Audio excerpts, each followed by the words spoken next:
कर रहे हैं, कीर्तन आप कर रहे हैं, मंत्र जाप आप कर रहे हैं, स्मरण आप कर रहे हैं, नाम जाप यदि आप कर रहे हैं, वो लोभ से पीड़ित तो होना चाहिए, बहुत दूर।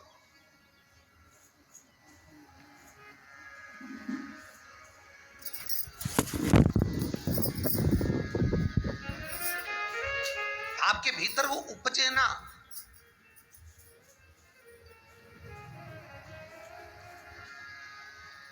फिर चाहे दुनिया के लोग कितना भी कहे ना, वो एक बेल बेचारा किसान का, एक बेल कुएं में गिर गया।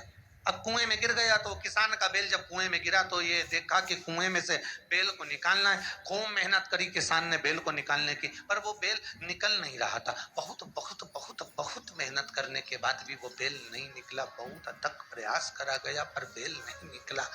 तब किसान ने फिर कहीं मशीन वाले से कहा होगा कि इस बेल को निकालना है। मशीन वाले ने कहा 25,000 रुपये लग जाएंगे, 20,000 रुपये लग जाएंगे। तो उसने सोचा 20,000 25,000 लग जाएगा तो इससे अच्छा है कि इसको पड़े ही रहने दो। बेल किसी काम का तो था नहीं, बूढ़ा हो गया था। अगर बेल बूढ़ा हो गया है तो इसी कुएं में पड़े रहने दो, मर जाएगा।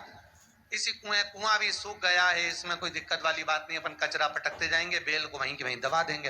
गांव के लोगों से कह दिया मेरा बेल कुएं में गिर गया है और ये बूढ़ा हो गया था। एक काम करो, तुम्हारे गांव का जितना भी कचरा है ना, घर वाले वो सब लाकर इसमें डालते हैं ना, बेल मर जाएगा, धीरे धीरे उस पे मिट्टी डल जाएगी। गांव के लोगों ने कचरा लाकर डालना चालू करा। जैसे जैसे बेल के पास में कचरा पटकना प्रारंभ करा, बेल भी समझदार था। इधर कचरा पटकते तो इधर पांव रखकर खड़ा हो जाता, इधर पटकते तो इधर पांव रखकर खड़ा हो जाता। धीरे धीरे पूरा कुआं भराते चले गया और बेर कचरे पर पांव रखते रखते रखते रखते रखते रखते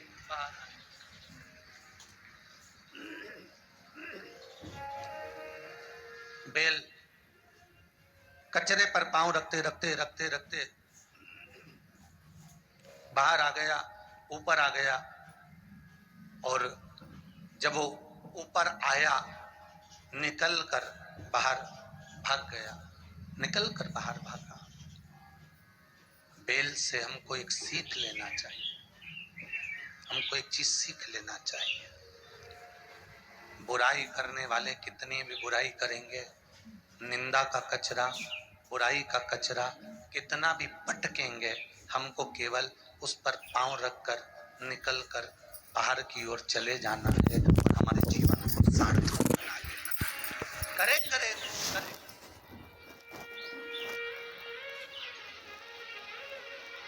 अब शब्द कहने वाला कहता रहे, ताने देने वाला देता रहे, गाली देने वाला देता रहे, अपनी शिव भक्ति, अपना स्मरण, शंकर का अनुमोदन होता रहे, बस इसका ध्यान रखना।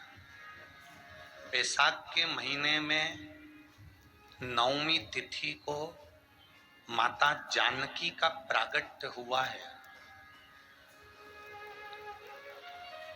पृथ्वी से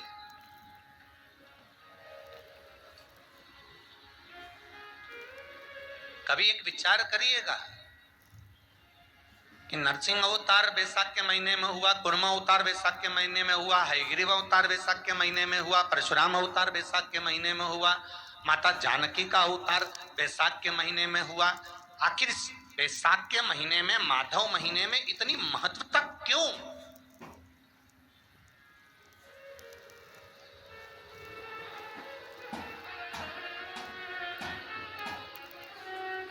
बैसाख के महीने में पड़ने वाली एकादशी, चतुर्थी, प्रदोष, अमावस्या, पूर्णिमा, शिवरात्रि, ये सभी इतनी महत्वपूर्ण क्यों हो जाती है?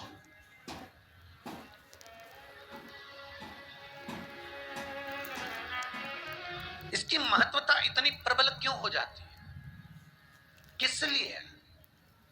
क्योंकि बैसाख का जो महीना पड़ता है, सूर्य की संपूर्ण तपन, सूर्य देव अपने पूर्ण तेज के साथ, पूर्ण तेज के साथ मृत्यु लोक के निवासियों पर, चाहे जलचर हो, थलचर हो, वायुचर हो, चाहे जो जीव हैं, उस पर जब किरण फेंकते हैं तो संसार का जो मनुष्य है उस पर जब ताप पड़ता है तो ताप पड़ने के कारण उसके मुख से भगवान का नाम निकल ही जाता है, स्मरण नाम निकल ही जाता है। जब उसके मुख से भगवान का नाम निकलता है तो वो भगवान की शरणागति खुद ग्रहण कर लेता है स्वयं।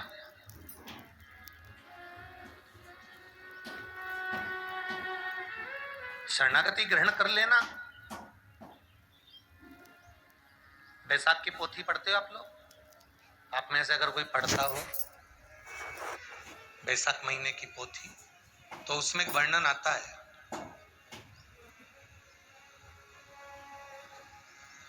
गीता प्रेस गोरखपुर के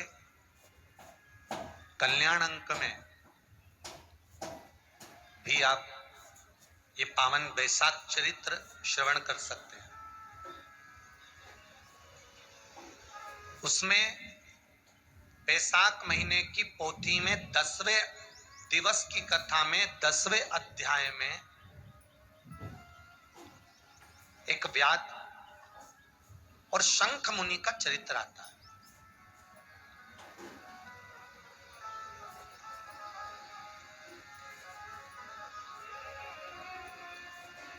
शंख मुनि एक बार निकलकर भगवान शंकर के मंदिर में जल समर्पित करने के लिए जा रहे थे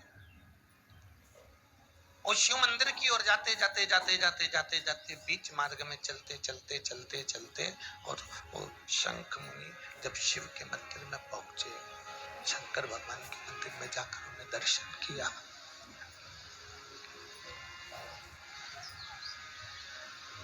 जल का पात्र उठाया और वो जल का पात्र उठाकर जब भगवान शिव को समर्पित कर रहे थे तो उसी समय जल का पात्र उठाकर जब शंकर भगवान को समर्पित करा गया और शंख मुनि निकलकर जब बाहर आ रहे थे, आते आते शंख मुनि के मन में एक भाव उत्पन्न हो गया कि जब हम भगवान शिव को कुछ वस्तु समर्पित करते हैं तो उसका फल, उसका पुण्य फल हमें कितने समय में प्राप्त होता है। ये शंख मुनि के मन में एक विचार जागृत हो गया, शंख मुनि के मन में एक भाव जागृत हो गया।